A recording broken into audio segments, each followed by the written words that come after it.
Breaking news చూస్తున్నాం. CM Revanth Reddy ఇవాళ మంత్రులతో సమీక్షించనున్నారు. ధాన్యం సేకరణ, ఖరీఫ్ సన్నద్ధత, భూభారతిపై మంత్రులతో చర్చించనున్నారు. వీటితో పాటు ఇందిరమ్మ ఇల్లు, యువ వికాసంపై సమీక్షించనున్నారు. ఇక పథకాలపై మంత్రులు ఇచ్చే నివేదికలపై రేవంత్ రెడ్డి చర్చించనున్నారు.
బ్రేకింగ్ న్యూస్ చూస్తున్నాం. సీఎం రేవంత్ రెడ్డి ఇవాళ మంత్రులతో సమీక్షించనున్నారు. ధాన్యం సేకరణ, ఖరీఫ్ సన్నద్ధత, భూభారతిపై మంత్రులతో చర్చించనున్నారు.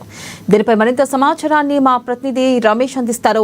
రమేష్, ఈ రోజు సీఎం రేవంత్ రెడ్డి మంత్రులతో సమీక్ష సమావేశం నిర్వహించనున్నారు. వేళ ముఖ్యంగా ఖరీఫ్ సీజన్ సంబంధించి రైతులకు కావాల్సినటువంటి విత్తనాలు, ఎరువులు ఎట్లా ఏర్పాటు చేయాలనే అంశంతో పాటు ఇప్పటికే ఇందిరమ్మ ఇళ్ల లబ్ధిదారుల ఎంపిక ఫైనల్ అయిన నేపథ్యంలో దాంతో పాటు జూన్ 2న రాజీవ్ వికాస పత్రాలను ఏదైతే రాజీవ్ యువశక్తి వికాస పత్రాలు ఏదైతే ఉన్నాయో వాటికి అందించాలని ప్రభుత్వం భావిస్తున్న నేపథ్యంలో లబ్ధిదారుల ఎంపికకు సంబంధించి వీటిపై కూడా చర్చించనున్నారు. అట్లాగే రెవెన్యూ, హౌసింగ్, దాంతో పాటు ఈ ఇందిరమ్మ ఇల్లు ఇట్లా వీటికి సంబంధించి రాజీవ్ యువశక్తి వికాస లోన్లకు సంబంధించినటువంటి లబ్ధిదారుల ఎంపిక, వాటి అమలు, అట్లాగే వ్యవసాయానికి సంబంధించి ఇప్పటికే ధాన్యం కొనుగోళ్లు ఎంతవరకు వచ్చాయి, అట్లాగే ఖరీఫ్ సన్నద్ధతపై కూడా ఈ రోజు సమీక్ష సమావేశాన్ని సీఎం నిర్వహించబోతున్నారు. వెన్నెల.